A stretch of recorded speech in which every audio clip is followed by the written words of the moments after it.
Mayam punung putaram noksari mantra puna theminaraji.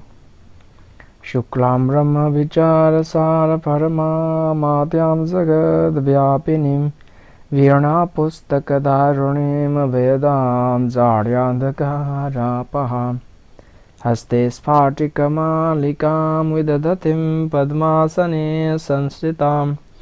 Vande Tam Parameshwarim Bhagavatim Buddhi Pradam Sharadam Natva Saraswatim Devim Shuddham Gunyam Karomyaham Paniniya Praveshaya Laghusidhanta Kaumudim Om Shanti Shanti Shanti Saraswati Maya Ki Jai Sadguru Bhagwan Ki Jai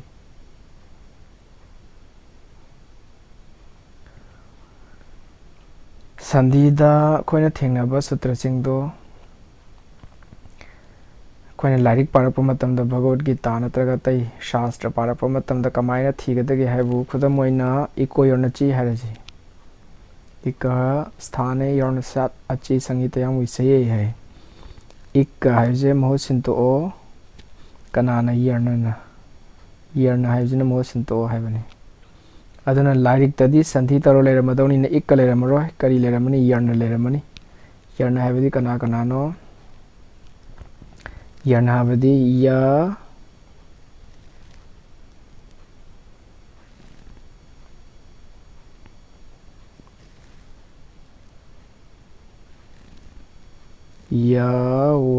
Yawarala Sigi Marize Mayak Tapna Bada Aniso Mayak Winleramaba Adu Kari Widi Nobu Ado Iko Yarnachi Oirambaya Harize Karigumbada Oidausi Yawi Aduna Yengdayati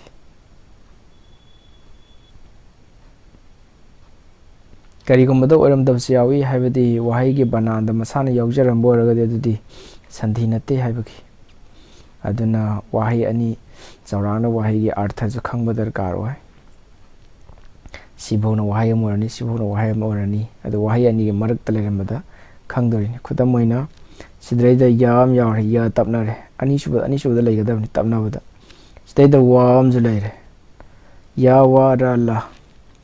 This day the yams later Ade this is Oigadra or Rodra Haze Kamaito Donavu Wahi Dugi Kangbam to the Garway Other my hair short has the Wazi Kaidokra the Arta Toro My hair short Bhagavan Shivaji My hair short City corner Pratela Matung the Ma Dirka hour or To Aduna Sigi was the Masana Shabda the Wahidi Aujaram Aduga Sutrani Sidi Shabda the Wahidi Aujaramanate Sigi Yazidi to Sigi Yaze Kamaita Uno Tapna with the labor Anishu Yaze Yawara La Si and Adoni se soy than a yarn or a Madon Equoyarna Sigi Neon Palambasu Yare Aduna Samina Tapna with the labor Yawara La Si home the heck later Gadi Madu Yang Adon Si Equoyarna Tirana Tabra Hydra Tapna with the Lairani Anishu with the Lairani Harm the Lair the Arrow Anishu. This is a Sutrani Harini Sutrani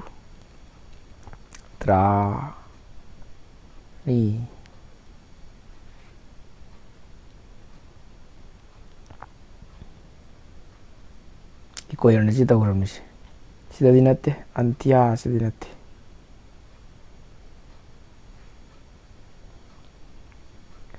To sida zamlele Si iko yarna cita uramnishi Hakara di shu a di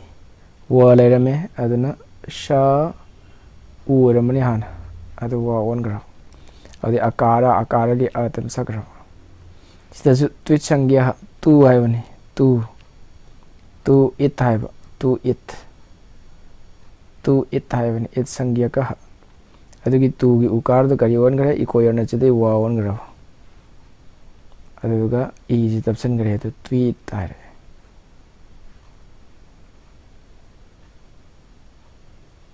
Sida zamlere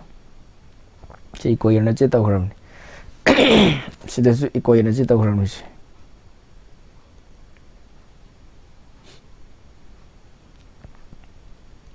Yengbiro si ikoyorna chi kari tawuno kari kari mayekno haibdo mayek khaidokpiro duga haibiro.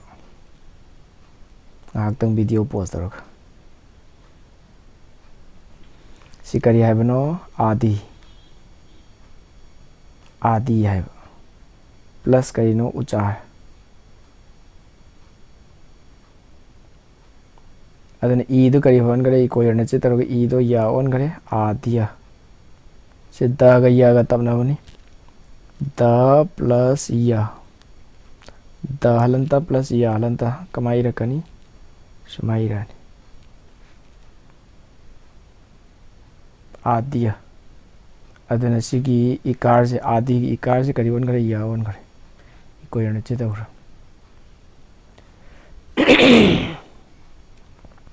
Matang sidana sutre shu haiba. Talabya murdhanya sha plus a laiba. Plus u plus a. Murdhanya sha u plus a. Adana u du kari on gare bu wa on gare. Adana ka asigi a je hapsala kari ani swasma.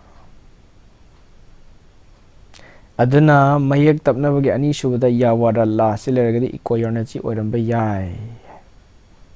Adana yengadawne ba. Wahai gi bananda yauba sandhi tawraga semdam silerangani. Ado oibamdi oiba yaba chance lere. Sidasu lere anadi artha ikoyorna chi tawre ya on gare dana.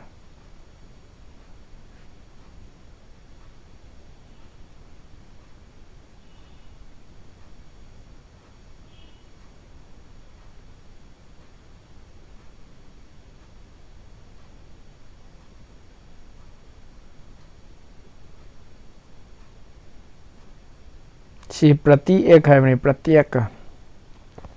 sandhi tawre je prati ek koyorna chi.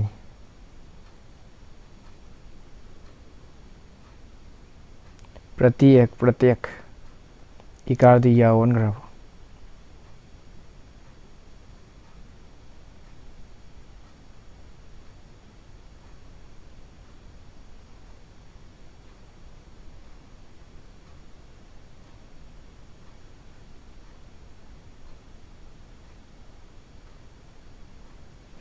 Talu adi ikoyorna chi.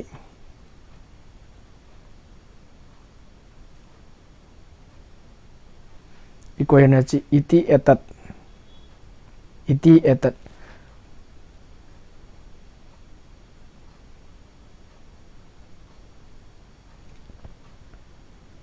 cha tungan khaidogarani iti haibamne etat haibamne sida iti plus etat.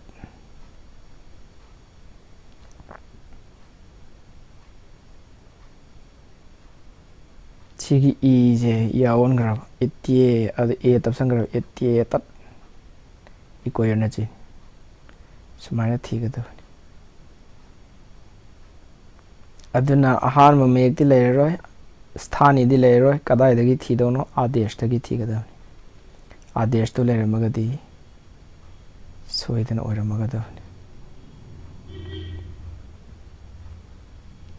Aduna hojibukda laki je ikoyorna chi haiji yam laani adedi e cho yawa yabaha yam toina lakani adagi hojik lakadore masu. Adengona ha sida patai sida haigi je kari haigi bu a ne haraso a ne e ne o ne siu kari kauge bu korna kawi hai. Ade sita paras tat kala sesna kari haigi bu kari gum matamda sor mayek singje vowel singje matonta haibasu yawi ta yaukshla haibasu yawi ta yauragadi adude iri do to khakta khangnara dawne khoda moina a hairaga ta yaukshla me sumaina natragan a hairaga sida ta yaukshla me sumaina adu eragadi sida kari khangna dino bu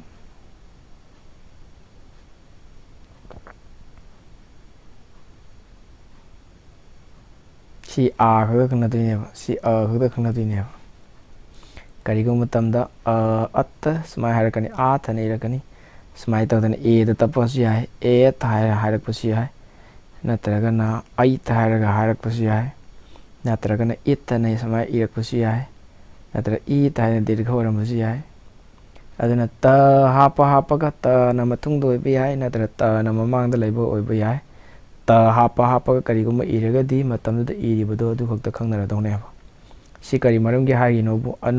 anudit savarnasa chapratyaya na mamangda sutram lakibado ada kari haigigebu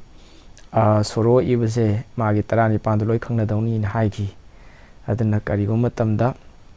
matomda khangnagi hairadi पानी ना करी तौरकनी अत्तना समाइरनेब अत्ता हाइरगदी से तरानी पान खंगनररोय सोरो से खंगनरनेब अतोनी तापरस तत्काल से हाइबसे हाइसि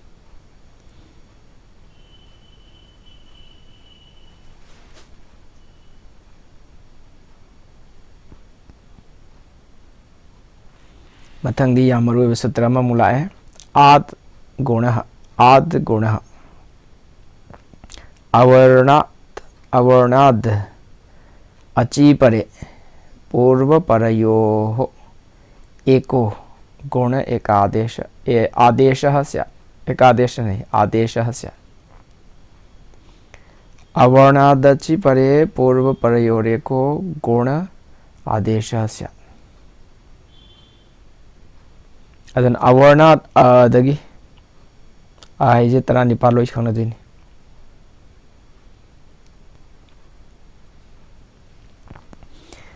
दगी अची परे अच्छा मखाद लेरब मतुंगदा संस्कृत मखा है पूर्व परयोरेको पूर्व अहानबा आने para matungda leiriba achadune eko amata oina guna adesha syat adesh oigrane mosin dograne adesh de mosin guna idi a e o a adeng guna adugi guna do aduna mosin dograne kari tarani pan plus acha smile remaba अदे यदि सिदला इव आजने सिदला इव आचजने अनि जे पुल्लगा करी वरने वो गुण वरदौने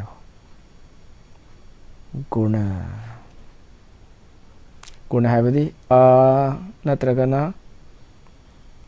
ए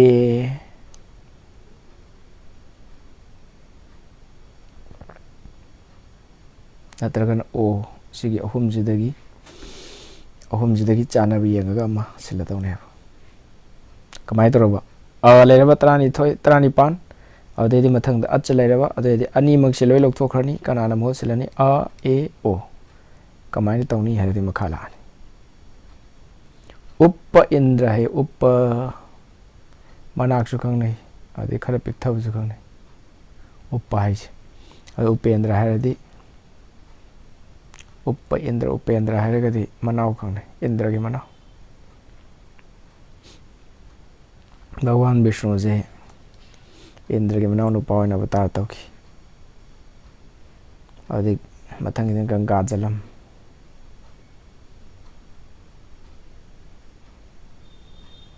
भगवान विष्णु उपेंद्र हारे खंगनरे उप प्लस इंद्र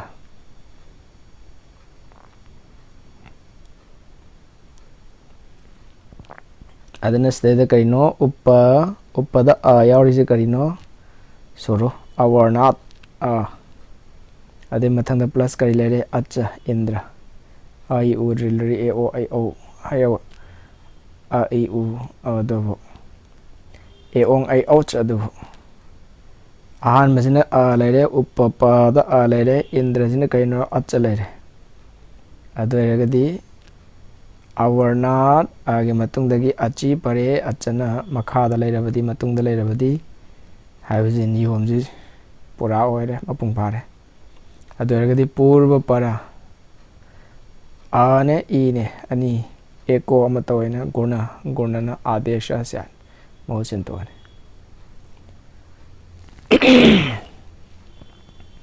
उपमद आ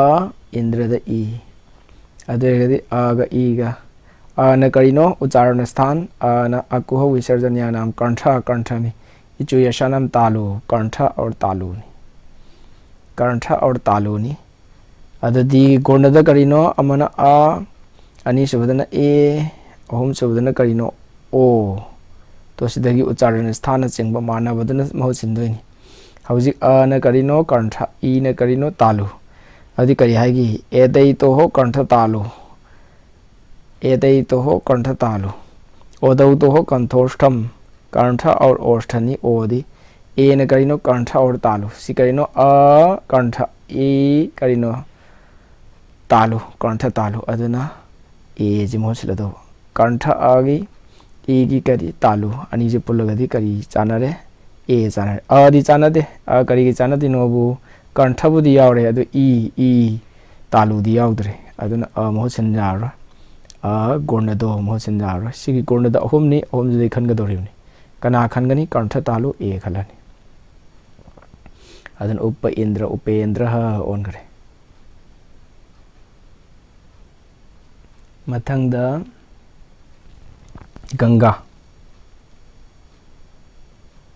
गंगा असायगु अवर्णा हाइदि तरा निपालोय खंगनगरदुनि अवर्णा अ नत्र आकार तरा निपालोय खंगरदे दीर्घ आ लेरे मथंगदा करेरे उदकम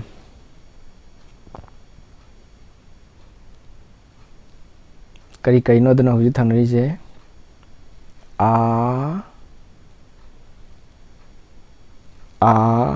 प्लस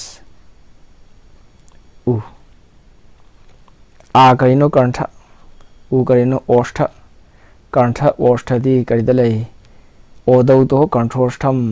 ओ अमसंग औ जे कंठ और ओष्ठ दगी सेमी अथोई कोनचेन ngang मतमदा है अरेदी गोर्णददी औ यादे ओ यावे अदन करी तरोनी गोर्णना अनि जे मोहसिलनी ओ अदन करी हायनी गंगोदकम हायनी या मरुवे सूत्र मम लाए उपदेशे अनुनासिक इत उपदेशे अनुनासिको जित संज्ञा स्यात् प्रतिज्ञानुनासिक्याः पाणिनीयाः लर्ण सूत्रस्था वर्णेन सहोच्चार्यमाणो रेफो रलयोः संज्ञा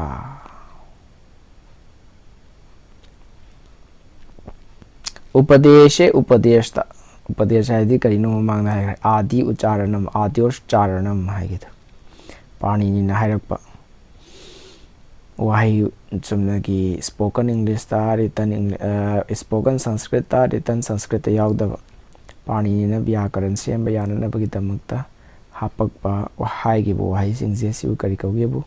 उपदेश है खंगने खुदम मोइना धातु हायगम प्रत्यय हायगम मयामसे सु औजस अम और शस काले ता आताम जा थास आथाम धोम काले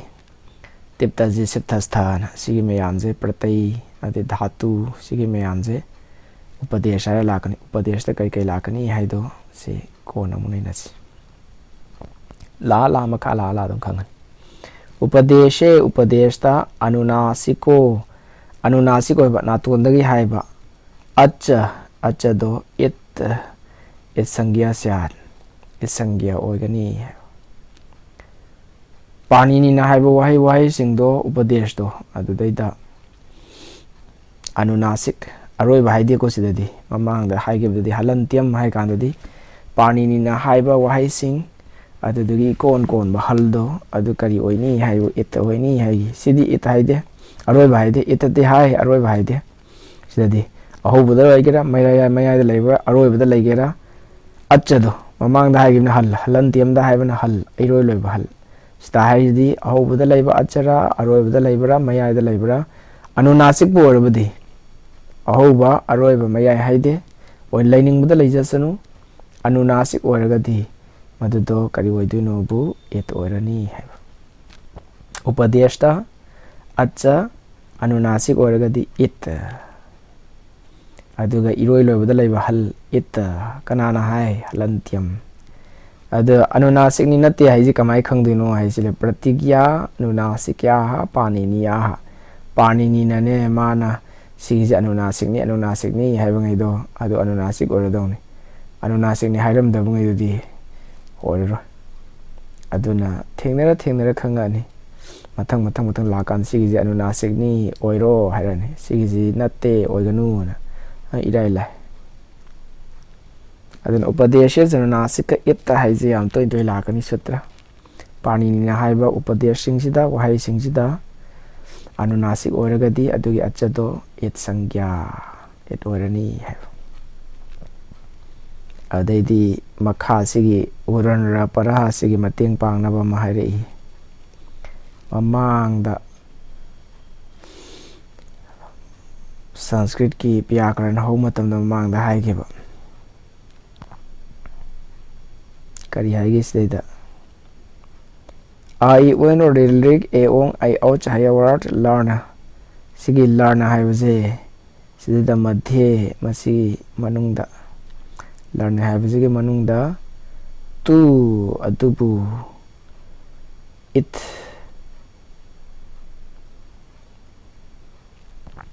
sangyam su yauri haigibdo.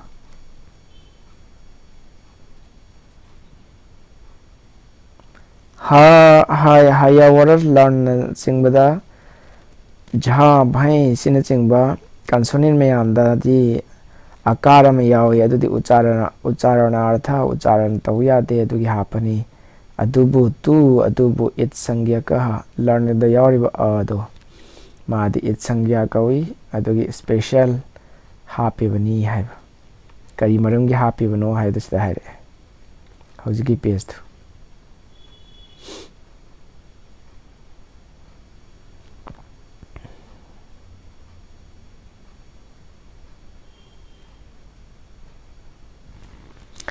Larna sutra da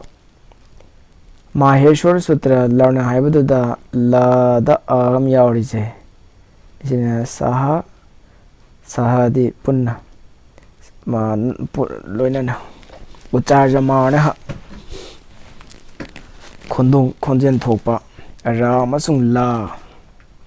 refo haragda ref ra lantabu ref haragangne aduna ni mathada kakhalida sumain mathada se purba haika mathada leise ref haise avarna haika anda leise ref haide ra halanta bu kari hai ref aduna ra se refo ralayo ho sangya aduna larnada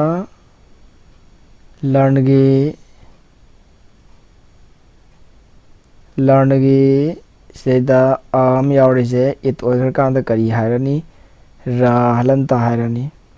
aduga ra halanta hai kanjida kari khangna nebu ra amasung la ani khangna ni hai ra amasung la ani khangna ni pani ni na haira mani thokpa jal ro re tai kaisu khani ngai leti la da it ohen gare la da am yawi it ohen gare aduga pratyahar seme ra halanta haidana pratyahar ham seme ref sine kari khangna nebu ra halanta ga la halanta ga ani khangna ni hai phajal loi oiron ra para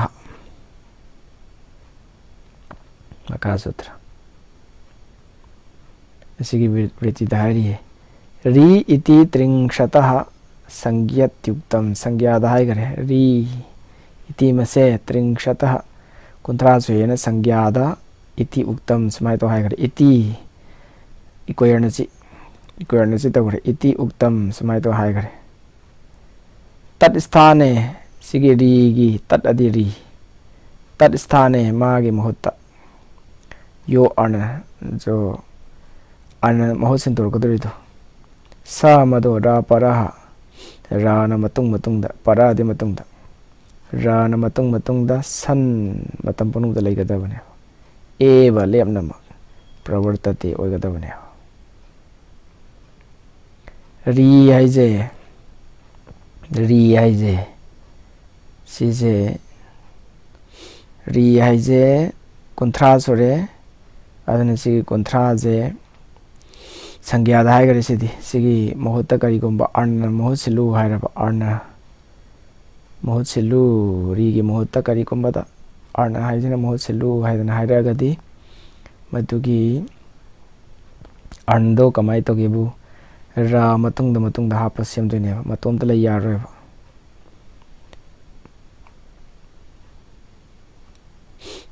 aduna ra haibida kari khangna nebu hoji ra haijida ra ga la ga ani ma khangna ga de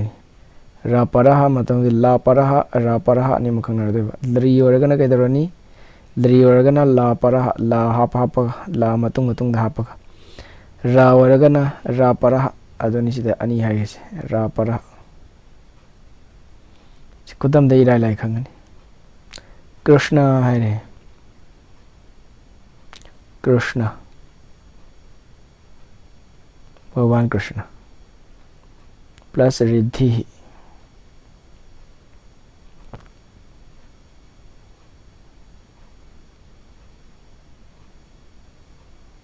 Krishna plus Riddhi adana stese kai lere a plus ri smai lere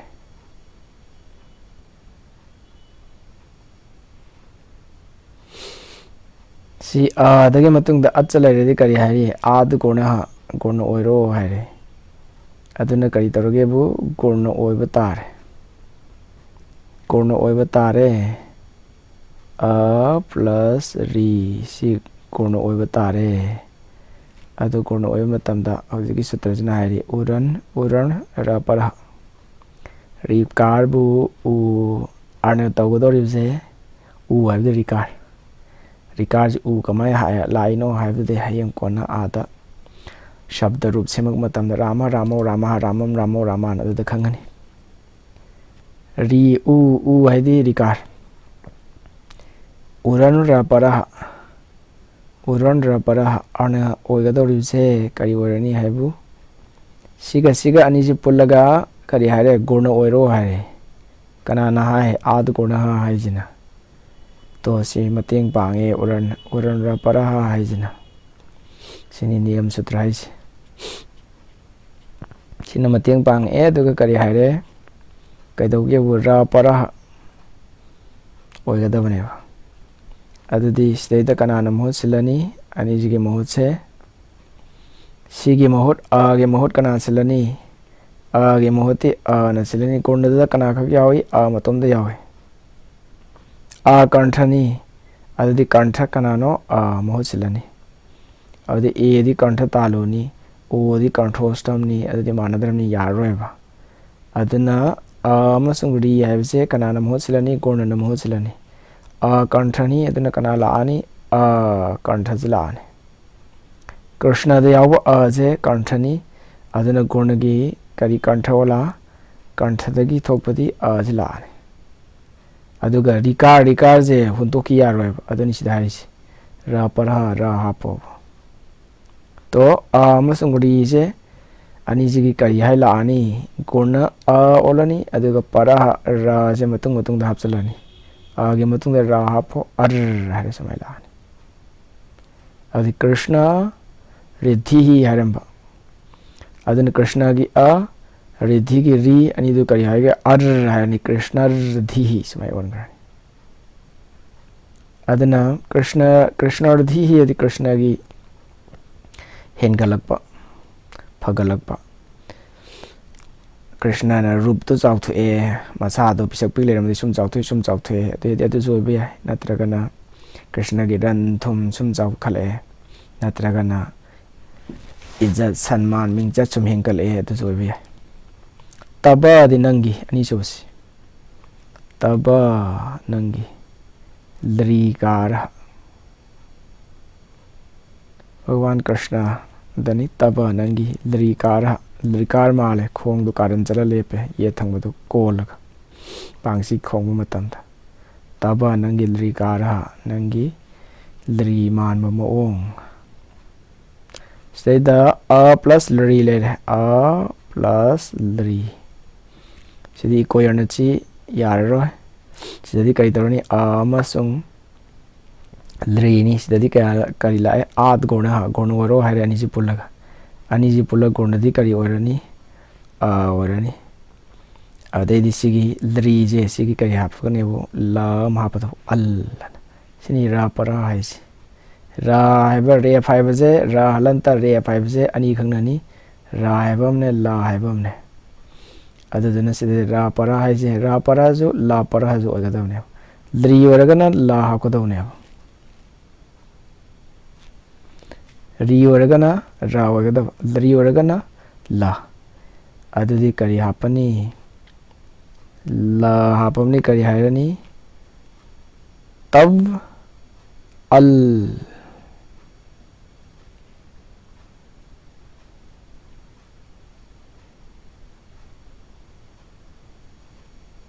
al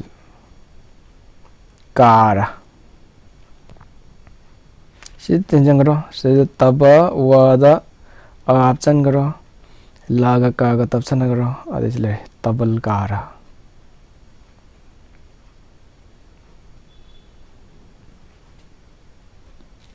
लोपः शाकलस्य अवर्णपूर्वयोः पदान्तयोर् यवयोर् लोपो वाशि परे है अवर्णपूर्वयोः न ममांग लेब पदान्तयोः पदगी ममय ओइब पद हदि करि हारे सुप्तिंग अंतम पदम सुप यावग्रब तिंग यावग्रब वाही दुदा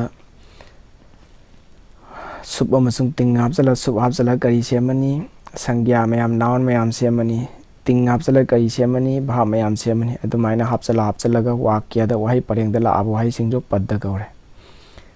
अदुगी पदगी ममय ओइबा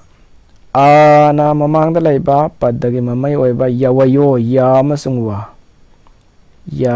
वा यवयोर लोपो लोप ओरगनेबा वा विकल्पदा विकल्प ओइना लोप ओरनी अशी परे अश प्रत्यान मखा लेरमबथि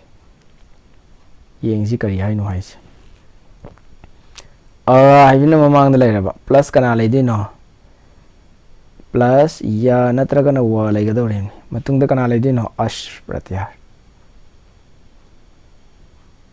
तालबेश अश अदरेगदि सिगी या वाजे लोप ओरनेबा आदर्शनम लोपः लोकथोग्रो करी हाइनो आना ममांगदा लेबा मरक्ता कना कना लेदिनो या नत्रगना व मतोंग पुलब लेरमोय या लेरमगनी नत्र व लेरमगनी अदो कैदरनी मखादना करी लेदिनो अश हाइबा प्रत्यार लेदिनो अश हाइदि करी कई यावरनी नान की चार तो अश हाइदि लोइना मुला आनी कना कना लानी अश हाइ कांदा सिगी नाकन अश हाइजे सि नाकन से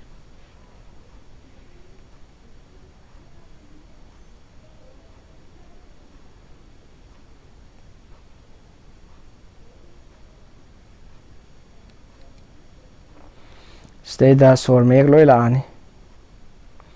आ ई उ री लड़ी ए ओ ऐ औ लोई लानी और खा खा खा खंगागी घा गा घांगा जाजानिया डाढ़ाना दादाना बाबामा हाया वाराला शिव करी खारे खंगागे अश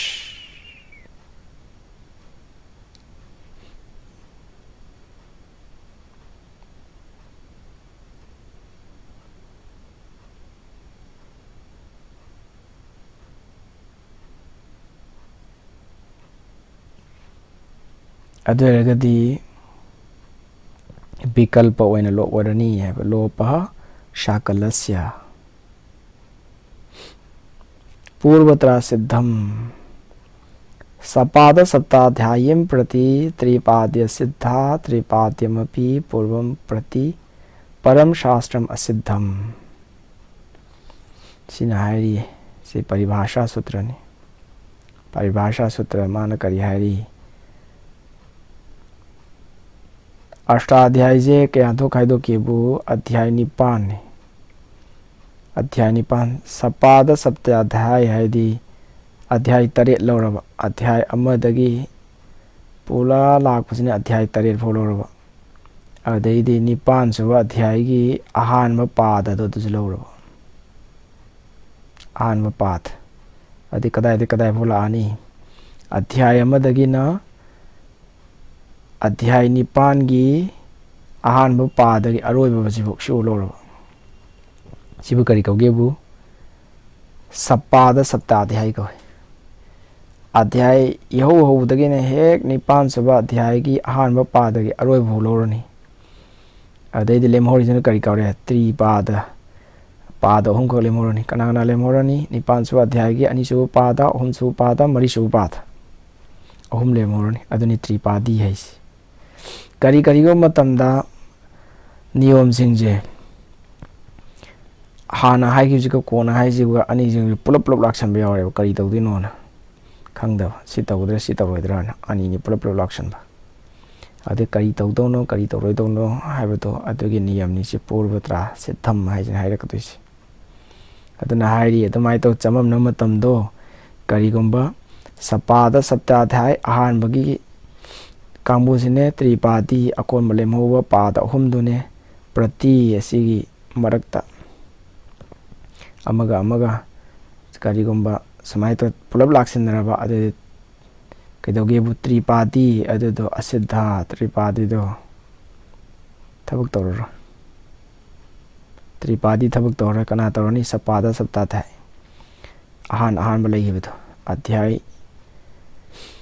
nipan pada amma bhogi thabak tawrani adhyay nipan pada ani ohum mari edu thabak tawra adani asiddha ji kari no thabak tawdaba ji kamai tawdino hai makhada neinarani khangani de siddha ore thabak ma taw ngamara tripadi amapi tripadi ngasai lenggiba nipan suba adhyay gi ani suba ahum suba mari suba sigi manungdasu tripadi amapi sida bhawbuda kaidoni purvam prati mathaki yengba matamda purvam mathaki yengba matamda param makha do shastra madi sutra do niyom do asiddham adu thabak tawra kana ahan baduna ne hena pangan kan de akon na tawra de kaino asiddha haije siddha oidaba asiddha haibse kaino haibdo sida hairani mapangan kan de thabak tawra haije kaino to sida kari haire hare haibani hare iha he hari sida iha di sida suma haibani si kari tawrani sigi sutra je hojik kari sutra lani e cho yawa yaba e o ai o sigi matungda achala agadi kai tawrani e cho yawa yaba sutra lani adi si kari no e haibasiga plus e haibasiga ni adi a plus e ni si hare iha si a amasung e di kari oigrani a haibase yatha sankhya manodesha samana madudagi kari tawgrani si je ayya adesh ongrani a cho yawa yaba ayya ongrani ayya plus e ongrani ayya plus e adi kari tawgre ayya plus e adudi a je ayya ongramni kari hairani se ha ra halantani a ka luktokramni si a luktokramni sida ayya laani ya si hauji halantadi hauji yawroi si halantadi yawroi sigi ya ji laani sigi ayya sida ada ra da changchangre harai ya halantani adi iha ga i ji leire iha to si sumai leire sumai lei matamda kamai tawre sigi ya je lopa shakalasya sin haige je lopa shakalasya sin kari haige bu awarna purvayo ra da a yawri a ge makha da kana lei no ya lei ni awarna purvayo a na mathang mamang da leire matung da ya lai mathang da mu kari lai ashi pare i haige ashta lai ash prati har i haige lai adana si je lop oiro bikalpa oina amungna oirani amungna oiraro ado ma je lop oidragadi sumaina hara yi ha na sumai leirani tinjan ghar lore ade lop oiragadi kaidaroni si je lop oiragadi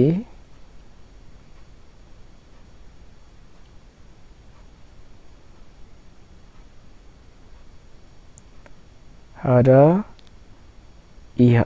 sumai leirani kaino marki yalo oigre sigi matang jida hauji lop oigibsi kanana oigibno sigi lopa shakalasya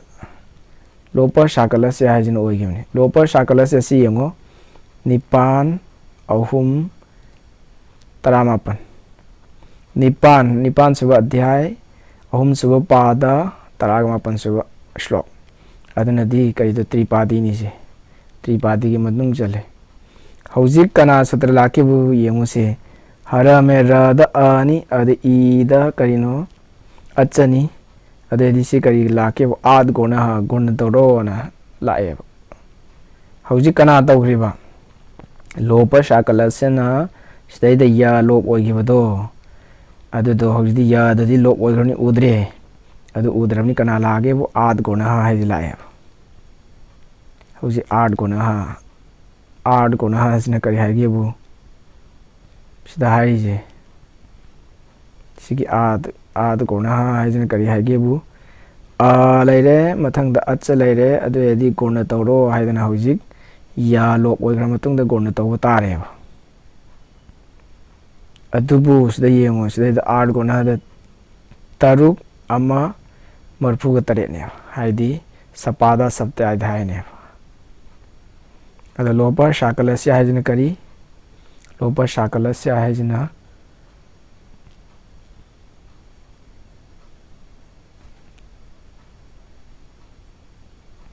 lopa shakalasya hai jina tripadi sutra ne ba ngasai adeng guna ha ad guna ha haidana ad guna ha guna tawdori sutra to aduna karino sapada sapta thaine sapada sapta thaine prati si mayokta si tripadaga ani je yengna matamda ani je puna lae ade tripadi je mathau tawro asiddha warne aduna haujiki ad gona hana yeng matam si marakta ngasai lop oigiba ya do ya lai ne khala lai rane ad gona na di mawa lobi royal se tripadi sutra se asiddha waramina aduna marakta ya lai ramne sigi je santhi tawro ad gona taw ya ro aduni purvatra siddha mahesi asiddha waigare aduna adamai tawdne sida su vishna iha vishnu haibane vishnu he vishnu iha samai haibane sida su echo yawa yaba adudai kari warani se ava adesh on garani ava adesh oigrani ade sigi lopa shakalasya sina sigi wa si lop oigrani ade di lop oigra sida da marak sida wa do layena urani na ad gona tawro adena kaidawani ushna iha aduga lopa shakale lop oibse wa bikalpo ina oigadabani adena kaidawani amukna wa yaro lairani amukna wa yaro sida wa yaro ga lairaga di ushna iha aduga lop tawraga di sida yaro marak sida wa do ura lairamni na ad gona ha wadu su tawro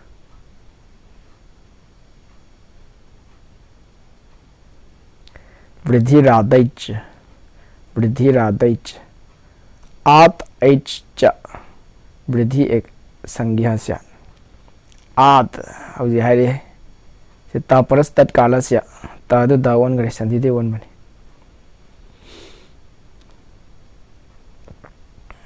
ता लैरमनी तादु दावन के बगेनी स्ते इस आत हाइदी कना आ अवधि H है दी H है दी I O ये आउ दे आ ने I ने O ने शिव करी को के बु वृद्धि को ये नसाई गुण दाहाई के दुना अ ने स्वरो ने ए ने O ने सिने करी को के बु गुण आ ने I ने O ने सिने करी को के बु वृद्धि को ये maming thon bai wan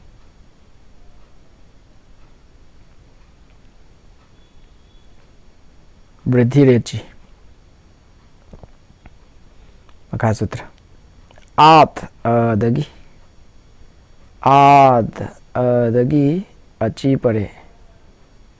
अच्छा हाइजिन मखा द लेरो मतुंग द लेरो परे मतुंग the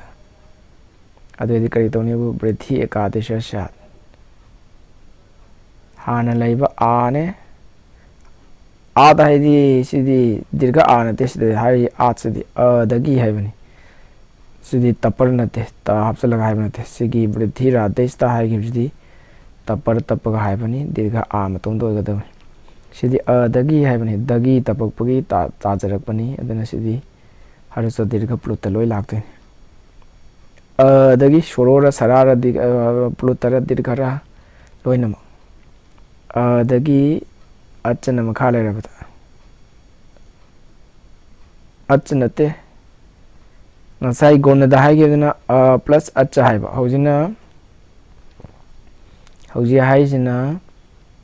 a plus h bare a h a o a o a o a o marini a o a o a lairaba ada a o a o mari lairaba sibu nisheda sutra haira kangne ngasai ad gonada kari haigebu a plus acha lairagadi kari waini gona waidoni haigi adugi nisheda sutra nise apawad sutra haira kangne a laire aduga adadi loina mu learning bu learning tarani pan makhan tarani pan mu har so dirgha ploda udata anudata anunasik anunasik loi la makha da h lairagadi mamang da gona dana ad gona dana kari haige ba acha haige ba haujingna adu kakthala kari haige ba h haige ba asi apawad sutra natraga nishad sutra haira kangne ad gona do nishad tawra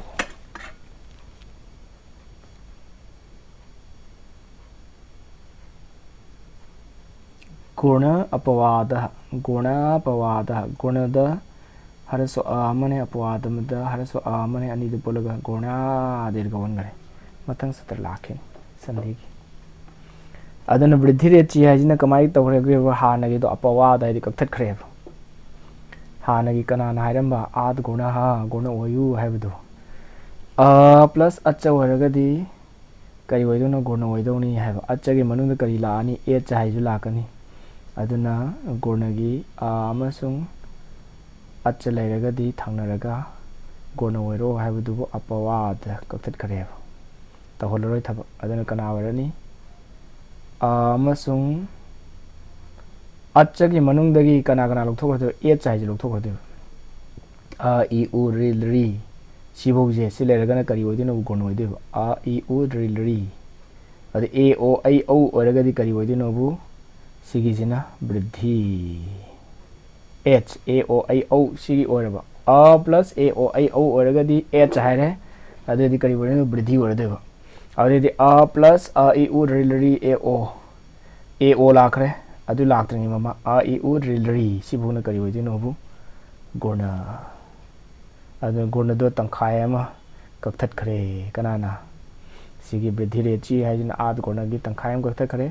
aduga ada plus kari kom h haibaje hekla ba adedi kari orina bu vridhi oradini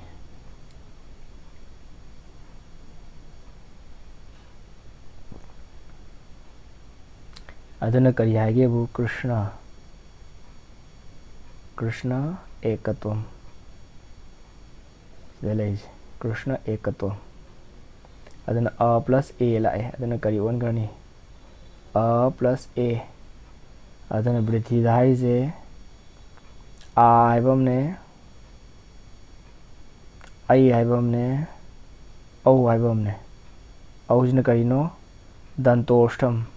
e ai jina karino e dei to kantha or talu a karino kantha e karino kantha talu adana a zuyawba e zuyawba kantha talu ai on grani mana buddhi dunis sthanentara tamaha olona pangon onade sthan na chingba manabado on gadabani aduna hana leramba a kantha adi e kantha talu ani jigi khwai manabaje kantha talu ai on grani a onba matamdadi sigi kantha talu di yaw o on gadi osta di si yaw dana ada osta yawde e da osta yawde danta ju e da yawde a da ju danta yawde adu sungman managi dresidi khwai manabase kanano ai manare ada krishna ekatvam on gare adu mai tawdana ganga ogha di chen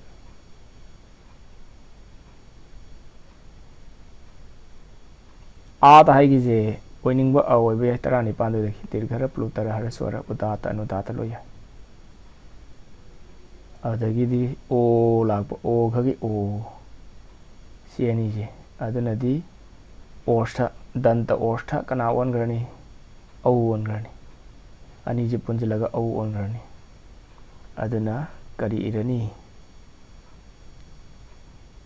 ganga hai halanta lairani aduga sidaida au ongrani kana kanana sidaida ganga gi a o gi o ani jina au ongrani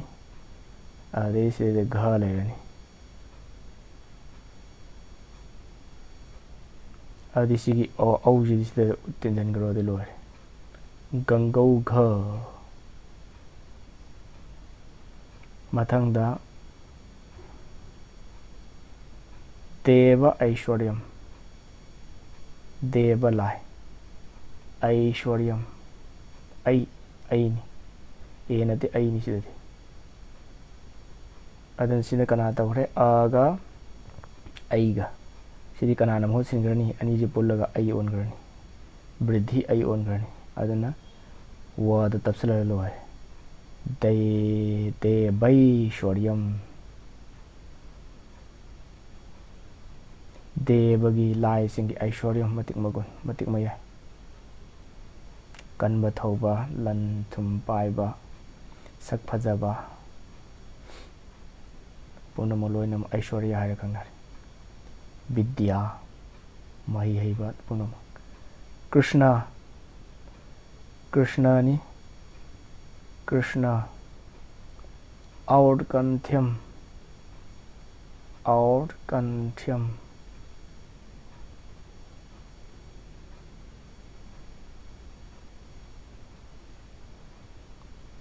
apamba krishna gi apamba samasta la ani sidi krishna gi apambara natragana krishna uningbagi apambara radha ji ki adudagi sandide la ani sidi outkantyam sidi karino aga krishna da yawri sine au ne ani jini ani ji punjala kana ongrani au olani lairoi au lairoi kari olani ani ji pulaga au ongrani adi kanada punjalani krishna da tinjangrani krishnaut kantyam hailoi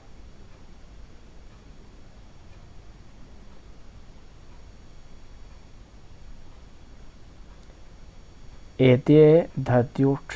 su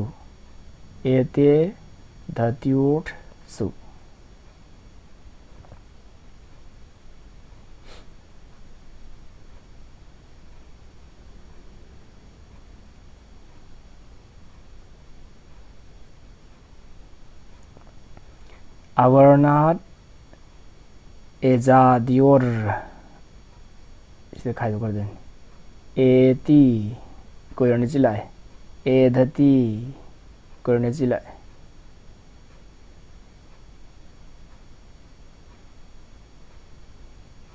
और सीधे अन्नी नहीं है तो ना ओला ऐसे एधतियोर उठी है जिन्हें वही नहीं एती एधती है जिन्हें करीनो माना धातु नहीं वाप नहीं अदो उठी है जिन्हें वही नहीं शब्द नहीं नाव नहीं च है जब मचुं परे मखाद ले बदी वृद्धि एकादेश शात है वृद्धि वरनी वृद्धि ना अमतोयना एकादेश एक अमा आदेश एकादेश है ममांग मतुंग अनि लेबदो अनि जे पुंजलग अमा खक्ता एक आदेश तो अमा खक्ता ओनग्रो हाना ममांग लेरमदुगा मतुंग लेरमगा अनि पुल्लग अदु कई कौगेबो एकादेश कौ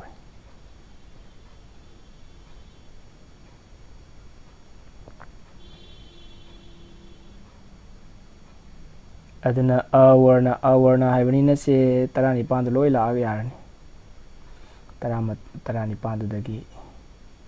माना लालिंग लोयनम लाग यारनी 15 लोयनम याव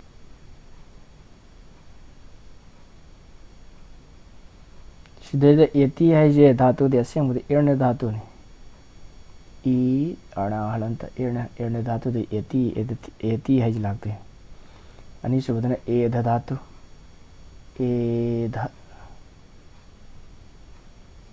एध धातु ने अदे सिदय अमा हाइजना दीर्घ उकार ने उठ शब्दनी सिना दीर्घ उकार उठ शब्दनी से कनागी मतुंग लेदेवा आगे मतुंग लेदेवा अदुदी वृद्धि वरनेबा अदुना सिगिजे इर्ण धातुनी इर्ण धातुदुना एच लाक्त्रगदी ई ओइना लागदी दुदी यारो एजादियो सिदा हाइसे मखाद एजादियो किम हाइ एच हाइसे करी मरंगिनो एच नतगदी यारो एजादियो हो एजादियो एच न होगदवने इर्ण धातु ओइरो एध धातु ओइरो कना होगदवनो ए एच न होगदवने एच हाइदे प्रत्यय ए ओ ऐ औ सिना होगदवने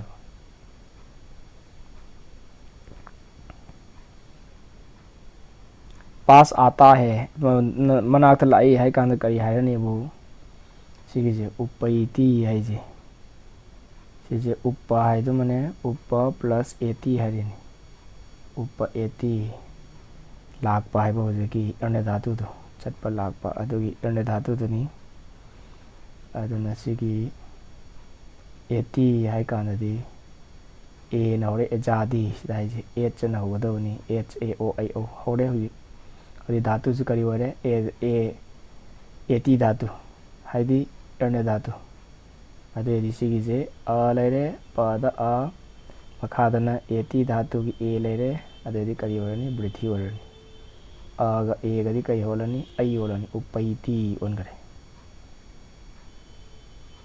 अदुमाई तौदना ए धते हाइबनी उप ए धते उप ए धते हाइब ए धते हाइदी हेनकलक्पा उप मनाक्ते हेनकलक्पा चुम चावखलक्पा हेनकलक्पा मनाक्ता करीगुम्बा मुगे मनाक्ता सिददी करीनो हाइबदो वाक्य नतमने वाही परेंग नतमने हाइदरे करीगे मनाक्ता करी हेनकलैनो हाइदो हाइदरे करीगुम्बा अमा ओइबो याय खुदम ओइना लोकताक प्रोजेक्ट लेरे लोकताक प्रोजेक्ट के मनाक्तोदि इसिंग हेनकले हाइरो अदि करी उपै धते उप मनाक्ता कनाय मनाक्ता लोकताक प्रोजेक्ट के मनाक्ता तो दुमाइना करीगुम्बा पोरमोलो खुदम ओइना लोकताक प्रोजेक्ट हाइरो वानी अतोप करीगुम्बा मनाक्ता करीगुम्बा अतोप हेनकले हाइरगति अदु उपै धते हाइरनी पद अ लेरे अदि ए धातु की ए लेरे अनिजि पुलग करी ओनग्रनी ऐ ओनग्रनी उपै न सिलानी सि लौथोग्रनी अदुनि हौजि हाइसे शुक्लां ब्रह्म विचार सार परमा माद्यां जगद् व्यापिनीं वीणा पुस्तक धारुणीं अभयदां जाड्यान्धकारापहां हस्ते स्फाटिकमालिकां विदधतीं पद्मासने संस्थितां वन्दे तां परमेश्वरीं भगवतीं बुद्धिप्रदां शारदाम् नत्वा सरस्वतीं देवीं शुद्धां गुण्यां करोम्यहं पाणिनीयप्रवेशाय लघुसिद्धान्तकौमुदीम् ओम शांति शांति शांति।